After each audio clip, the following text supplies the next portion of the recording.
Dr. Muhammed Iqbal, because he's one of my biggest influences. And I do believe that his poetry, his philosophy, even his English work, those of you that are interested in his English work, he wrote a paper called The Reconstruction of Religious Thought in Islam. Might be of interest to you. Those of you that are philosophically inclined and are okay with heavy reading, that would be quite a read. The Reconstruction of Religious Thought in Islam. But anyway, one of the most important points he makes is that what Allah has given the human being in the Quran is an elevated sense of self, which is different from arrogance. So his concept of khudi, of the self, is actually honoring yourself, and how much Allah has honored the soul, and how everything that emanates from our efforts in this world comes from that, the amount of power Allah gave the human soul, right? Now, you really, I think, hit the nail on the head. Muslims have accepted an attitude of helplessness around the world. We've just accepted, what can we do? We can only make dua.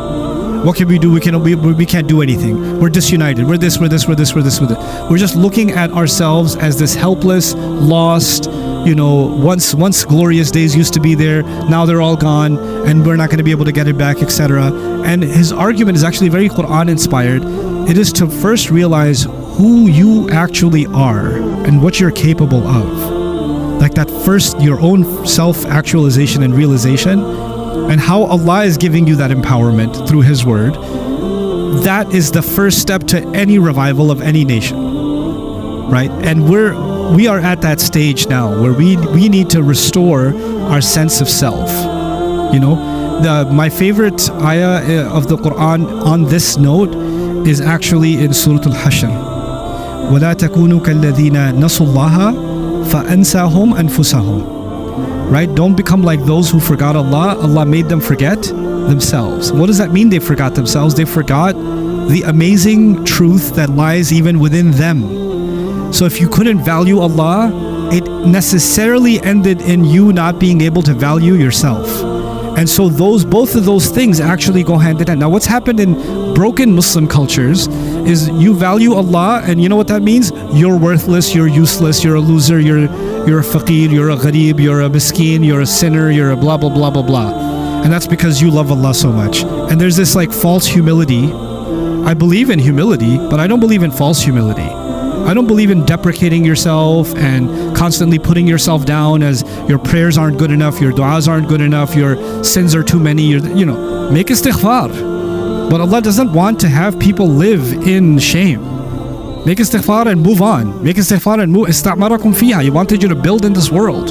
He wanted you to develop.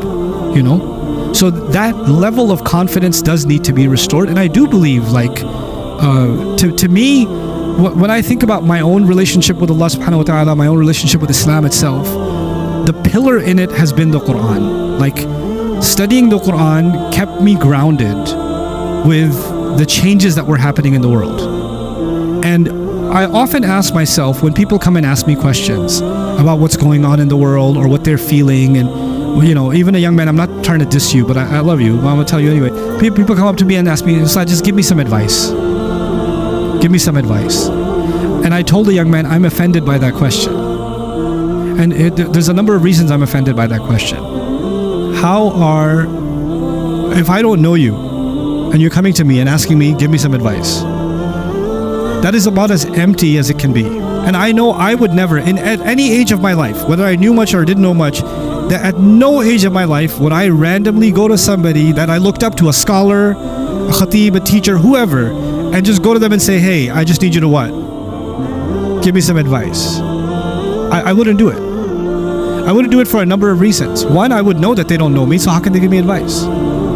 And why is it that the work that they're actually doing, which I'm benefiting from, isn't itself the advice? Why do I need something personally catered to me, customized for my feel-good experience? Because all this other, that's for everybody else though. I want something special for me, right?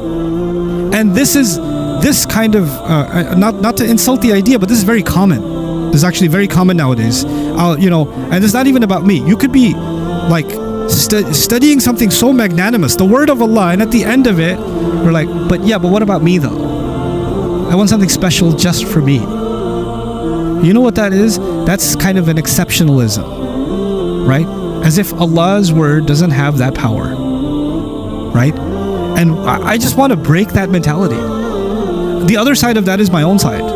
My own side is, why would I give somebody advice that I know nothing about? That would be really self-righteous and pompous and arrogant of me. Let me tell you, young man, do this and what?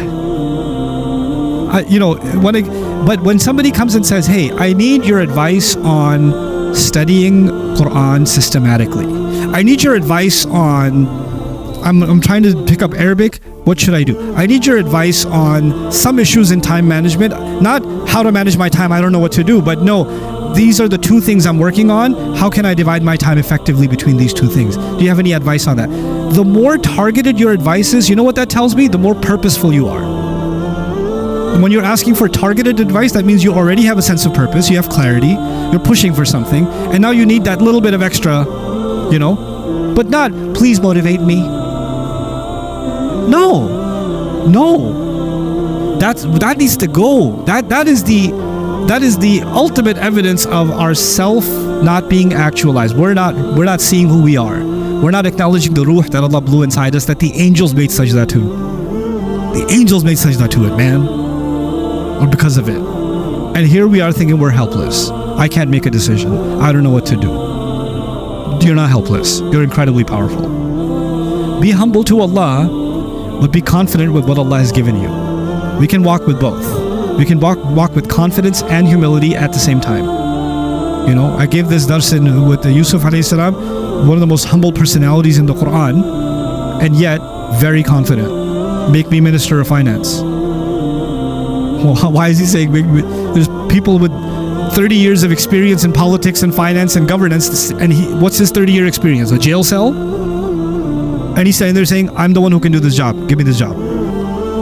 That's what you call confidence, right? And we never take away humility from prophets. ذَلِكَ مِنْ فَضْلِ اللَّهِ عَلَيْنَا. That's Allah's favor on us. It's not my own, it's Allah's favor. Both of those things need to go hand in hand. The humility needs to come back, and the confidence needs to come back. And the fake humility, to me, fake humility is nothing but arrogance. That's all it is. The cry of I'm helpless is negative narcissism. It's just, please give me attention. Please help me because I'm special. I need special help. No, you're so special. Allah revealed the Quran for you. You're that special. You're so special. Allah put a ruh inside you. Super special. You're so special. Allah is watching every single thing you're doing.